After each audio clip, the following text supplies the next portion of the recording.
Bom, agora nós vamos falar um pouquinho sobre a hibridização do carbono. Esse assunto nós já havíamos comentado, dado umas pinceladas lá no curso de geral, onde nós falamos sobre teoria das ligações. O que acontece? A teoria hoje mais aceita para explicar a ligação química covalente, pessoal, é a teoria da hibridização dos orbitais, certo? Que o orbital é aquela região de maior probabilidade de se encontrar os elétrons. E aí os elementos, ao se ligarem, eles vão hibridizar os seus orbitais numa tentativa de formar as ligações químicas então. Então, o que nós temos aqui? Pegando um carbono que tem número atômico 6 e eu fazendo a distribuição eletrônica dele, eu fico em 1s2, 2s2, 2p2. Se eu for fazer a distribuição da camada de valência na forma de orbital, eu tenho que o S cabe 2 elétrons, porque no S só tem um orbital, porque em cada orbital cabe no máximo 2. E no P não cabe no máximo 6, então por isso tem 3 orbitais. Só que no caso do carbono ele só tem 2 elétrons, então tá aqui. O que acontece? O carbono, ao se ligar, ele vai passar por um processo de excitação para haver a hibridização. Aonde? Como que eu explico então o fato dele ser tetravalente, sendo que ele só tem 2 elétrons desemparelhados, né? A explicação é feita da seguinte forma: esse carbono ele passa por uma excitação eletrônica e esse elétron aqui ele passa a ocupar o orbital P que não estava ocupado. Então o que a gente tem? A junção, a gente forma orbitais sp, certo? 4 orbitais, porque 1, 2, 3, 4, formam 4, certo? De uma junção S, P, P e P. Ocupando ali, tendo ali 4 elétrons desemparelhados, ou seja, prontos para fazer a ligação química. Quando nós falamos a respeito da hibridização, é importante que você lembre a respeito de ligação sigma e ligação pi.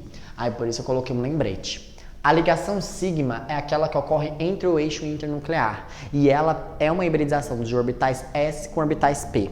Já a ligação pi, ela ocorre fora do eixo internuclear. O que é isso? Vamos lembrar? A gente viu, tem os núcleos e quando a ligação, por exemplo, ocorre no eixo dos núcleos, por exemplo, a ligação aconteceu aqui, é uma ligação sigma. Agora, se a ligação ocorrer fora desse eixo, é a ligação π. E aí, pessoal, a ligação π, nós precisamos de orbitais P puro, ou seja, de orbitais não hibridizados. E isso vai explicar o porquê das geometrias e também das hibridizações. E um ponto importante que vocês entenderem é por que a ligação π ela é mais fraca do que a ligação sigma. Simples. Porque a π ocorre fora do eixo internuclear. Entre núcleos, a atração é mais forte com o elétron. Então, você vir aqui quebrar essa ligação é mais difícil. Agora, esse elétron que está fora do eixo internuclear é mais fácil de ser quebrado. Por isso que compostos que apresentam ligações π são mais reativos. Guarda essa informação. Lá no módulo de reações, isso vai ser fundamental. Beleza, então volta aqui. Então, quando eu tenho um carbono e ele faz as 4 ligações simples, é que ele fez ligação sigma, sigma, sigma, sigma. Ou seja, hibridizou tudo. Eu não precisei do orbital P puro. Então, um S com 3P, eu tenho uma hibridização sp3, junto um orbital S com 3P.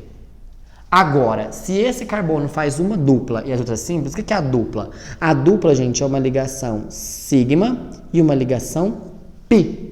Então, teve ali a exigência de um orbital P puro. Então, ele precisou ter um orbital P puro. Então, se ele precisa desse cara puro, quais que hibridizaram? Um S com 2P. Por isso, sp2. Se você está tendo dificuldade nessas ideias, vai lá no curso de geral, onde a gente fala sobre teoria de ligações. Lá ajuda bastante. E o SP? O SP é quando ele faz, por exemplo, 2 duplas. Você tem sigma, sigma, π e π. Como são 2 ligações π, eu preciso de 2 orbitais P puro. Então, 2 orbitais P puro. Então, o que sobra para mim? O S com P. O S com P. A mesma coisa se ele fizesse uma tripla. O que é a tripla ligação? É uma sigma com 2 π. Então, de novo, eu preciso de 2 orbitais P puro. Por isso, a hibridização é SP. Tudo bem? E aí, pessoal, entendam. A hibridização está intimamente ligada com a geometria. Um carbono sp3 que faz as 4 ligações sigma, ele é um carbono tetraédrico. Então a geometria dele é tetraédrica. O ângulo de ligação aqui é de aproximadamente 109 graus e 28 segundos, aproximadamente, tá? Agora, quando você tem um carbono faz uma dupla e as outras simples, o ângulo de ligação aqui é aproximadamente 120. 120, 120, 120, dá 360, né?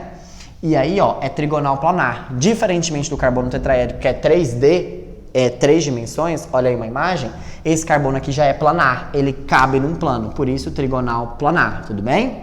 E a mesma coisa do plano vem para o carbono sp. Então o que a gente observa? Que o único carbono que não é planar é o carbono sp3, certo?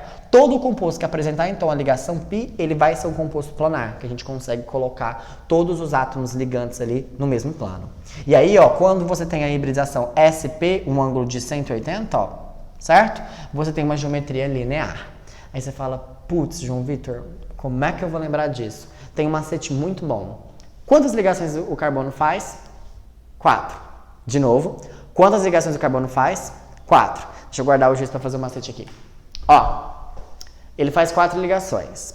Se ele fizer as 4 ligações simples, qual que é a hibridização dele? Conta os espaços entre os dedos. 1, 2, 3.